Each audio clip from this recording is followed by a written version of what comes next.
ದಕ್ಷಿಣ ಕನ್ನಡ ಜಿಲ್ಲೆಯ ಜನಪ್ರತಿನಿಧಿಗಳು ಮತ್ತು ವಕೀಲರ ಸಂಘದ ಕೋರಿಕೆಯ ಮೇರೆಗೆ ಉಡುಪಿ ದಕ್ಷಿಣ ಕನ್ನಡ ಜಿಲ್ಲೆಯ ಜನಪ್ರತಿನಿಧಿಗಳು ಮತ್ತು ವಕೀಲರ ಸಂಘದ ಕೋರಿಕೆಯ ಮೇರೆಗೆ ಉಡುಪಿ ದಕ್ಷಿಣ ಕನ್ನಡ ಉತ್ತರ ಕನ್ನಡ ಕೊಡಗು ಚಿಕ್ಕಮಗಳೂರು ಶಿವಮೊಗ್ಗ ಜಿಲ್ಲೆಗಳಿಗೆ ಪ್ರತ್ಯೇಕ ಸಂಚಾರಿ ಹೈಕೋರ್ಟ್ ಪೀಠವನ್ನು ದಕ್ಷಿಣ ಕನ್ನಡ ಜಿಲ್ಲೆಯ ಮಂಗಳೂರಿನಲ್ಲಿ ಸ್ಥಾಪನೆ ಮಾಡಬೇಕೆಂದು ಕರ್ನಾಟಕ ಸರ್ಕಾರದ ಗೌರವಾನ್ವಿತ ಮಾಜಿ ಮುಖ್ಯಮಂತ್ರಿಗಳಾದ ಸಿದ್ದರಾಮಯ್ಯನವರಿಗೆ ಲಿಖಿತವಾಗಿ ಮನವಿಯನ್ನ ಮಾಡಿದ್ದು. ದಕ್ಷಿಣ ಕನ್ನಡ ಜಿಲ್ಲೆಯ ವಕೀಲರ ಸಂಘದ ಕೋರಿಕೆಯಂತೆ ಕರ್ನಾಟಕ ಉಚ್ಚ ನ್ಯಾಯಾಲಯದ ಗೌರವಾನ್ವಿತ ಮುಖ್ಯ ನ್ಯಾಯಾಧೀಶರಿಗೆ ಸಂಚಾರಿ ಹೈಕೋರ್ಟ್ ಪೀಠ ಸ್ಥಾಪನೆಗೆ ಶಿಫಾರಸು ಮಾಡಿ ಪತ್ರ ಬರೆಯಲಾಗಿದೆ ಎಂದು ಜಿಲ್ಲಾ ವಕೀಲರ ಸಂಘದ ಅಧ್ಯಕ್ಷರಾದ ಡಿ.ಬಿ. ಸುಚೇಂದ್ರ ತಿಳಿಸಿದರು. ತಮಗೆ ಎಲ್ರಿಗೂ ತಿಳಿದಿರೋ ಹಾಗೆ ಕರ್ನಾಟಕದಲ್ಲಿ ಒಂದು ಹೈಕೋರ್ಟ್ ಬೆಂಗಳೂರಿನಲ್ಲಿದೆ, ಪ್ರಿನ್ಸಿಪಲ್ ಬೆಂಚು.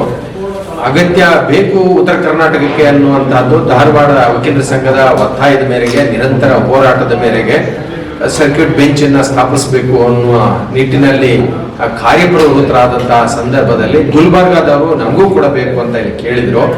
ಹಾಗಾಗಿ ಗುಲ್ಬರ್ಗಾದಲ್ಲಿ ಒಂದು, ಹಾಗೆ ಧಾರವಾಡದಲ್ಲಿ ಒಂದು ಬೆಂಚ್ ಅನ್ನ, ಒಟ್ಟು ಕರ್ನಾಟಕದಲ್ಲಿ 3 ಇದೆ.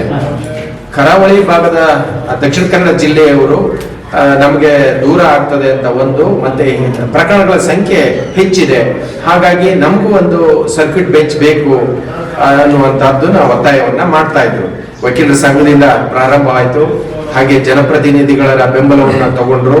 ಹೈಕೋರ್ಟ್ ನಲ್ಲಿ ಮತ್ತೆ ಸರ್ಕಾರದಲ್ಲಿ ಅವರ ಹಕ್ಕೊತ್ತಾಯನ್ನ ಮಾಡಲು ಪ್ರಾರಂಭಿಸಿದ್ರು. ಅದು ಕೊನೆಯಲ್ಲಿ ನಮ್ಗೆಲ್ರಿಗೂ ಗಮನಕ್ಕೆ ಬಂದ ಹಾಗೆ ಮಾನ್ಯ ಮುಖ್ಯಮಂತ್ರಿಗಳು, ಮಾಜಿ ಮುಖ್ಯಮಂತ್ರಿ ಸಿದ್ದರಾಮಯ್ಯನವರು ಒಂದು ಪತ್ರವನ್ನ ಮುಖ್ಯ ನ್ಯಾಯಮೂರ್ತಿಯವರಿಗೆ ಬರೆದಿದ್ದಾರೆ.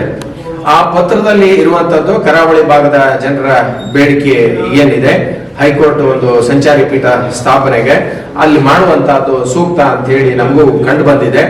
ಆ ಭಾಗದ ಜನರಿಗೆ ಅನುಕೂಲ ಆಗ್ತದೆ, ಹಾಗಾಗಿ ಅಲ್ಲಿ ಒಂದು ಸಂಚಾರಿ ಪೀಠವನ್ನ ಸ್ಥಾಪನೆ ಮಾಡೋದಕ್ಕೆ ಕ್ರಮ ಕೈಗೊಳ್ಳಿ ಅನ್ನುವಂಥದ್ದು ಸರ್ಕಾರದ ವತಿಯಿಂದ ಎಲ್ಲ ಒಂದು ಸಹಕಾರವನ್ನ ನೀಡಲಾಗುವುದು, ಸವಲತ್ತುಗಳನ್ನ ಒದಗಿಸಲಾಗುವುದು ಅನ್ನುವುದು ಪತ್ರದ ಒಕ್ಕಣೆಯನ್ನ ನೋಡಿದ್ವಿ. ಇಲ್ಲಿ ಒಂದು ನಾವು ಗಮನಿಸಿದ್ವಿ, ಈ ಹೋರಾಟ ಮಾಡಬೇಕು, ಅದನ್ನ ತಡಿಬೇಕು ಅನ್ನುವಂಥದ್ದು ಈ ಶಿವಮೊಗ್ಗ ವಕೀಲರ ಸಂಘದ ವತಿಯಿಂದ ಆಯಿತು. ಶಿವಮೊಗ್ಗ ವಕೀಲರ ಸಂಘದವರು, ಅದು ಏನು ದಕ್ಷಿಣ ಕನ್ನಡ ಜಿಲ್ಲೆ ಇದೆ, ಅದು ಉಡುಪಿ ಜಿಲ್ಲೆ, ಹಾಗೆ ಉತ್ತರ ಕನ್ನಡ, ಕೂರ್ಗು, ಚಿಕ್ಕಮಗಳೂರು ಮತ್ತೆ ಶಿವಮೊಗ್ಗ, ಈ ಎಲ್ಲ ಜಿಲ್ಲೆಗಳನ್ನ ಸೇರಿಸಿ ಅಲ್ಲಿ ಪೀಠವನ್ನ ಮಾಡ್ತಾರೆ ಅನ್ನುವಂತಹದ್ದು ಗಮನಕ್ಕೆ ತಗೊಂಡು ಹೋರಾಟವನ್ನ ಶುರು ಮಾಡಿದ್ದಾರೆ. ಶಿವಮೊಗ್ಗ ವಕೀಲರ ಸಂಘದವರು, ಹಾಗೆ ಜನಪ್ರತಿನಿಧಿಗಳು ಮತ್ತೆ ಆ ಜಿಲ್ಲೆಯ ವಿವಿಧ ಸಂಘ ಸಂಸ್ಥೆಯವರೆಲ್ಲರೂ ಹೋರಾಟವನ್ನ ಮಾಡ್ತಾ ಇದ್ದಾರೆ. ಅವ್ರದ್ದು ಬೇಡಿಕೆ ಇರುವಂತಹದ್ದು ಸರ್ಕ್ಯೂಟ್ ಬೆಂಚ್ಗೆ ನಮ್ಮನ್ನ ಸೇರಿಸೋದು ಬೇಡ, ನಮ್ಗೆ ಅನಾನುಕೂಲ ಅನ್ನುವಂತಹದ್ದು ಒಂದು ಮಾತು. ಎರಡನೇದು, ಸರ್ಕ್ಯೂಟ್ ಬೆಂಚ್ ಮಾಡೋದಾದ್ರೆ ಅದು ಶಿವಮೊಗ್ಗದಲ್ಲೇ ಮಾಡಿ, ಅದೇ ಪ್ರಶಸ್ತವಾದ ಜಿಲ್ಲೆ ಆಗ್ತದೆ ಅನ್ನುವಂಥದ್ದು ಎರಡು. ಈ ಚಿಕ್ಕಮಗಳೂರನ್ನು ಸಹ ಸೇರಿಸ್ಕೊಳ್ತಾರೆ ಅನ್ನುವಂಥದ್ದು ಒಂದು ಮಾಹಿತಿಗೆ ನಾವು ಪ್ರತಿಕ್ರಿಯೆ ನೀಡಬೇಕಾಗಿದೆ. ನಾವು ಗಮನಕ್ಕೆ ತಗೊಂಡಿದ್ದಿಷ್ಟೇ, ಉಚ್ಚ ನ್ಯಾಯಾಲಯದಿಂದ ಯಾವ ಪ್ರಸ್ತಾವನೆಯನ್ನು ಸರ್ಕ್ಯೂಟ್ ಬೆಂಚ್ ಮಾಡೋದ್ರ ಬಗ್ಗೆ ಸರ್ಕಾರದ ಮುಂದೆ ಸಲ್ಲಿಸಲಾಗಿಲ್ಲ. ಹಾಗೆ ಸರ್ಕಾರದ ವತಿಯಿಂದನೂ ಸಹ ಮಂಗಳೂರಿನಲ್ಲಿ ಸರ್ಕ್ಯೂಟ್ ಬೆಂಚ್ ಅನ್ನ ಸ್ಥಾಪನೆ ಮಾಡಿಸೋದಕ್ಕಾಗಿ ಯಾವ ಪ್ರಸ್ತಾವನೆಯನ್ನು ಸಲ್ಲಿಸಲಾಗಿಲ್ಲ.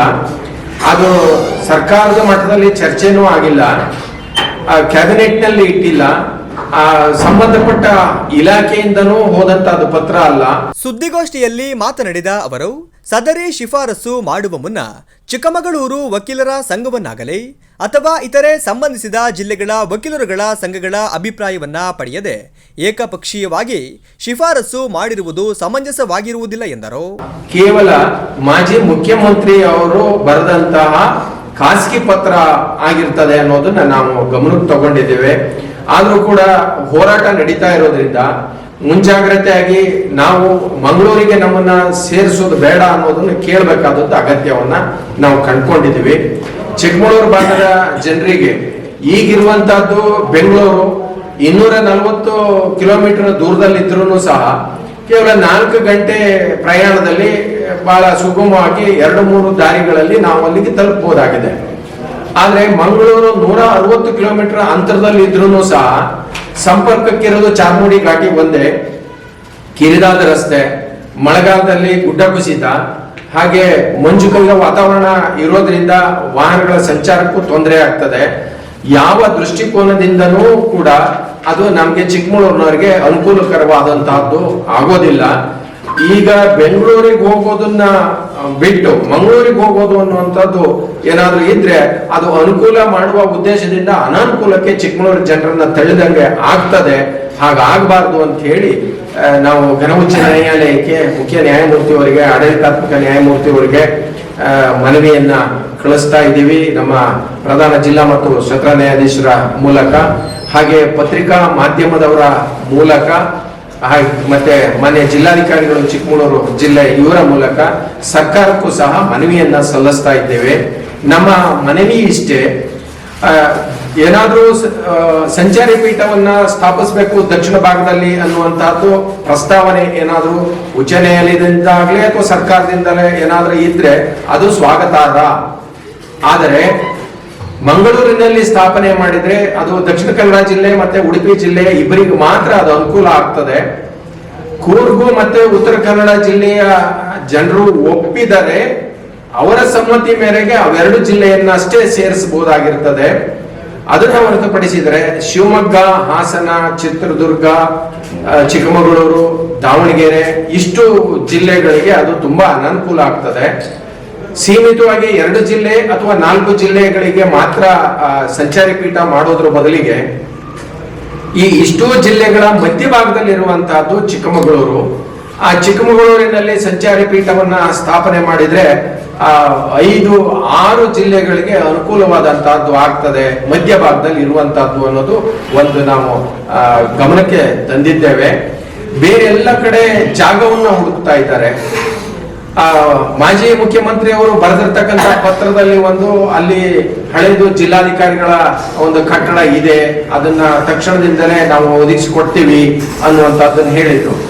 ನಮ್ಗೆ ಅದನ್ನ ನೋಡಿ ಬೇಸರ ಆಗಿತ್ತು ಅಂತಂದ್ರೆ, ಮಂಗಳೂರಿನಲ್ಲಿ ಹಳೆ ಜಿಲ್ಲಾಧಿಕಾರಿಗಳ ಕಚೇರಿ ಏನಿದೆ ಅದು ಹಳೇದಾಗಿದ್ರಿಂದಾನೇ ಅದು ಬಳಕೆಗೆ ಯೋಗ್ಯವಲ್ಲದ ಕಾರಣಕ್ಕೆ ಹೊಸ ಜಿಲ್ಲಾಧಿಕಾರಿಗಳಿಗೆ ಹೊಸ ಕಟ್ಟಡವನ್ನ ಕಟ್ಟಲಾಗಿದೆ ಜಿಲ್ಲಾಧಿಕಾರಿಗಳ ಕಚೇರಿಗೆ. ಅವರು ಬೇಡ ಅಂತ ಬಿಟ್ಟದ್ದನ್ನ ಉಚ್ಚ ನ್ಯಾಯಾಲಯ ನಡೆಸಬೇಕು ಅಂತೇಳಿ ಅಂತ ಅವ್ರು ಏನ್ ಸಲಹೆ ಕೊಟ್ಟಿದ್ದಾರೆ ಪತ್ರದಲ್ಲಿ, ಅದು ಒಂದ್ ರೀತಿ ಉಚ್ಚ ನ್ಯಾಯಾಲಯಕ್ಕೆ ಅಗೌರವ ತೋರಿಸಿದಾಗೆ ಅಂತ ಅನ್ನಿಸ್ತದೆ. ಅದು ಬಿದ್ದೋಗೋ ಸ್ಥಿತಿನಲ್ಲಿದೆ. ಅಂತಹ ಸ್ಥಿತಿನಲ್ಲಿ ದುಸ್ಥಿತಿಯಲ್ಲಿರ್ತಕ್ಕಂಥ ಕಟ್ಟಡಕ್ಕೆ ಉಚ್ಚ ನ್ಯಾಯಾಲಯದ ನೀವು ಕಾರ್ಯಕಲಾಪಗಳನ್ನ ಕೂಡಲೇ ನಡೆಸಿ ಅಂತೇಳಿ ಕೊಟ್ಟ ಸಲಹೆ ಇದೆಯಲ್ಲ, ಅದೇ ಸರಿಯಾದದ್ದಲ್ಲ ಅನ್ನೋದು ನಮ್ಮ ಪ್ರಾಮಾಣಿಕ ಅಭಿಪ್ರಾಯ. ಶರತ್ ಚಂದ್ರ, ದೀಪಕ್, ರೀನಾ, ಪ್ರಿಯದರ್ಶಿನಿ ಉಪಸ್ಥಿತರಿದ್ದರು.